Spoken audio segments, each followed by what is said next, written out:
Yes, the best of luck. He's Holby's super eccentric and very disorganised genius whose surgical skills are as sharp as his scalpel. And she's the single mother turned mature student who idolises her mentor. So, can Professor Elliot Hope give his protégée the confidence she desperately needs to make it as a doctor? What are you doing? Oh, I was just going to try and do some postural draining on Mr. Drysdale, you know, make breathing a bit easier for him. You never said you were going to do that. Well, you were busy, and I've done it a million times before. Are you out of your mind?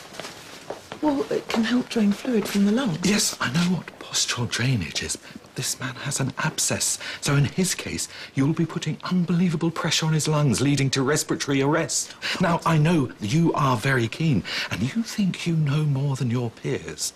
Nonetheless, you are not a physician yet. You are a physiotherapist.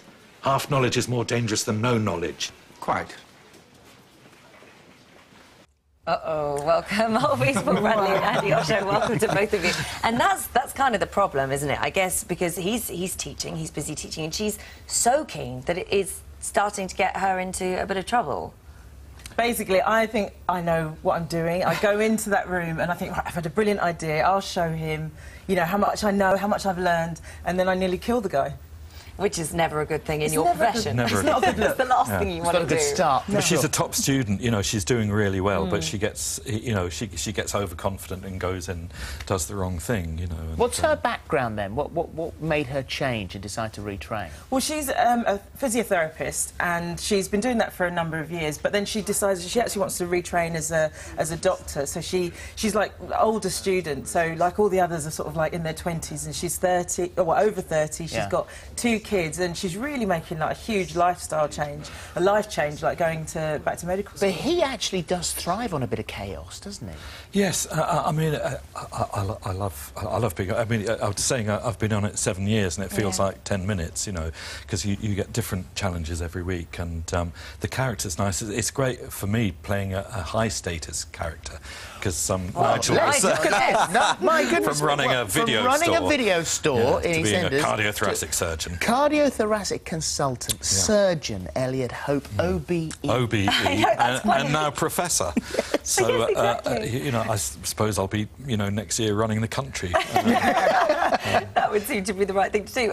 I love the way that you describe him as a bit of a Columbo character, actually, because when I read that this morning, I thought, that's exactly what he's like. Because he's a bit sort of, bumbly, and on the outside you'd kind of think, does he really know what he's doing? And yet, actually, when it comes to it, he's hugely talented at what he does. Yeah, the good fun is trying to get this sort of like hear the cogs of this brain working, and he's a technophobe, so you know anything like the iPad, you know, he has no idea, you know, it's completely foreign to him. Yeah. And one episode was great because he discovers Angry Birds, and of course he goes, you know, he hasn't a clue, and then he goes, actually this is fantastic, you know.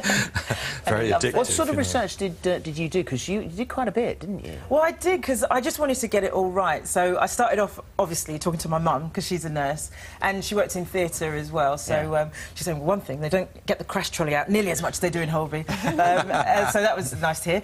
And then I found out what physiotherapists would know already, and then what sort of training they'd have to do to become a doctor. I even did an exam online. I didn't tell you about this. There was an introductory exam that you have to do, like when you want to convert your course or whatever. So I was like, I'll give it a go. How did you do? I'm qualified. Oh, no way. Yeah, I'm actually a doctor. Didn't know that, did you? Yeah, very good. Yes, but there must be times when you actually think, if someone...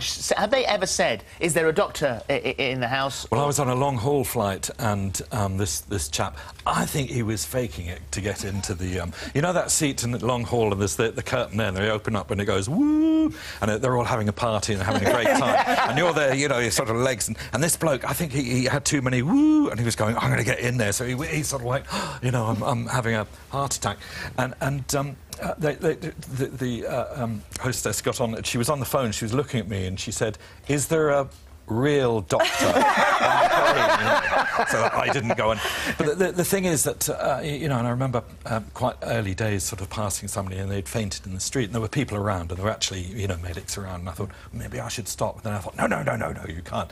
But I'd actually, it would look great, but you'd probably die if I looked after you, you know. You'd say all the right stuff. All the right language, all the right lingo. Long words. Your father was a doctor, wasn't he? He was a GP in Ealing. and in fact, I have his.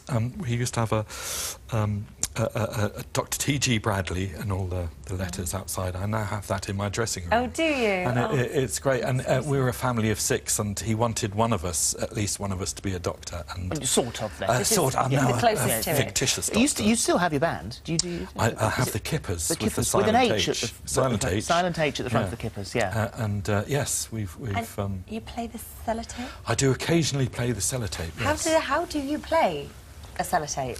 Well, now you've got a bass sellotape there and a treble. I didn't know. Which is your preferred sellotape? I made the mistake once of doing gaffer tape, and I almost had to be surgically removed from it, because I'd like the that one. treble, please.